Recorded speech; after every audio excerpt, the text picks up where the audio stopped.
not the other way around. And Dijonai got mad probably because she kept telling him to keep drinking, which she didn't even do in the first place. If that is true, that is crazy. And they're kind of getting into it with Satou Sabally. And Satou Sabally just doesn't really care. By the way, it's like Satou Sabally is an instigator. Satou Sabally is 100% an instigator. Melissa Smith's kind of just like, what's going on? But there's just very weird audio on this clip, but like, I'm not going to play it. But basically, you can see this clip right here. So they're all there. Satou shouts something at them, and Kahleah Copper just starts clapping in their faces. What if I told you that one player's repeated aggressive behavior could be putting the entire WNBA's reputation at risk? Dijonai Carrington's heated clash with Satou Sabally after a devastating loss wasn't just another post-game dispute. It's part of a much larger problem that the league has been hesitant to address. If you guys don't remember, they beat the living crap out of each other in Unrivaled. Oh my god, that is pre-Ozempic Mick. Oh my god. But again, I'm not going to accuse a player of doing that. That would be absolutely reckless. But I mean, if that happened, like the fans were saying that, again, I'm not being one of them. There's people that freaking, well, my friends have freaking started rumors on Ozempic. Half Irish basketball thinks I'm on freaking Ozempic right now, which is not ideal. But basically, this is what was happening. Obviously, Cat Copper's there. Why is this behavior being tolerated, and what could it mean for the league's future? Before we move on, I'd like to ask you a small favor. If you appreciate this content, please take a second to like this video and subscribe to the channel. Over 98% of you watch the videos without subscribing. It costs you nothing, but it makes a huge difference to us. So, did you click the subscribe button? Great, thank you so much. Now, back to the video. Imagine this. The final buzzer sounds.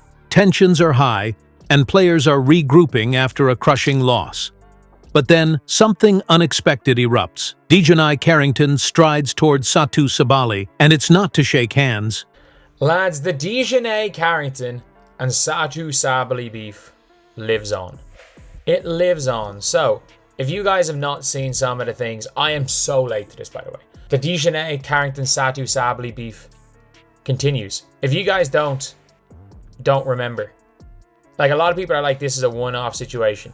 The rumor is that Satou was constantly telling Dijonai to keep drinking, which would be hilarious because I'm not going to accuse Dijonai of being drunk the night before, but like it wouldn't be that surprising. The mood on the court shifts dramatically, and before anyone fully grasps what's unfolding, voices start rising, gestures become sharper, and the tension is so thick you can almost feel it through the screen. In the footage, you can see Carrington's intensity from the moment she approaches Sabally. There's no hesitation in her steps, and her expression leaves no room for interpretation. Like, that is what they need. They need a dog. They need a dog beside Caitlin who works unbelievably hard, plays defense, and can score with or without the ball. They need a dog.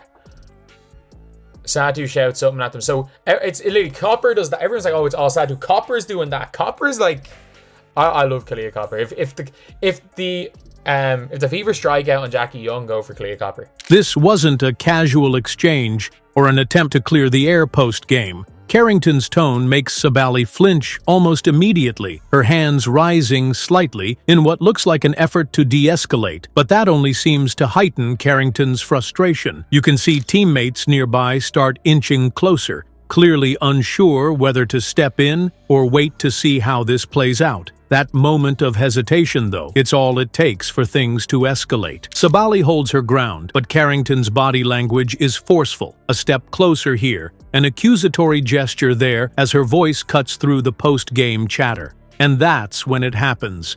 The argument intensifies to the point where other players have no choice but to intervene. Teammates and officials step in rapidly, creating a physical barrier between the two. But the energy on the court has completely shifted. Sabally looks visibly shaken, her hands clenched as she exchanges a brief glance with someone on her side. Meanwhile, Carrington is being held back, her hands still gesturing wildly as if the conversation isn't over. And here's the thing. This wasn't just a blowout game leading to some post-loss tension. Carrington's team had entered the game under a lot of pressure. They had lost consecutive matches this week, and Carrington herself wasn't playing her sharpest throughout this matchup. Combine that sting of defeat with the heat of competition, and suddenly, her outburst starts to feel like a boiling point rather than an isolated moment.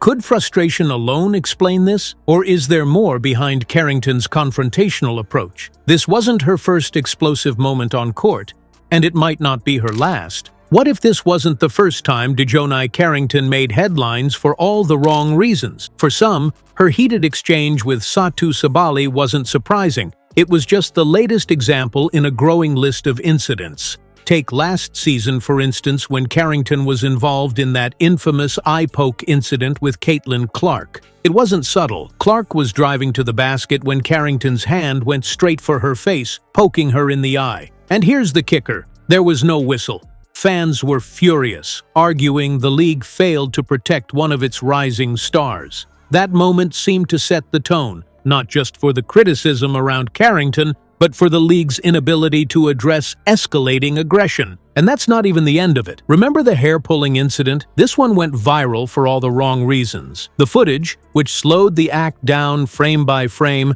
shows Carrington gripping an opponent's ponytail just as she pivoted. Social media called it follicle warfare, but it wasn't funny to the player involved, who looked stunned and a little shaken. These kinds of incidents can cross the line from competitive to reckless. And when they keep piling up, people start asking questions. Fans and analysts alike have started to notice that Carrington often directs her energy toward younger or less experienced players, leaving whispers of intimidation tactics in her wake. It's not a stretch to say some even see it as bullying. What makes this even stickier is how little the WNBA has done in response. A $200 fine here, a warning there, none of it feels like more than a slap on the wrist. It sparked conversations about whether fines are just enabling this kind of behavior, giving players like Carrington free rein to push boundaries. Critics have even taken aim at league leadership, saying the silence is damaging the WNBA's image. If it's all about growth and player safety, then why hasn't the league stepped up? It's a question they can't avoid for much longer. The WNBA faces a pivotal moment, and how it deals with players like Dijonai Carrington could define its future. Recent incidents aren't just about one player, they reflect a deeper question about what the league values most. Is it about maintaining integrity and protecting players, or chasing headlines and controversy to grow bigger audiences? Experts believe prioritizing sensationalism could cost the league its progress, even driving away top talent and sponsors. The stakes are higher than ever, and every decision counts. What do you think? Should the WNBA take a stand now, or risk jeopardizing its reputation for years to come?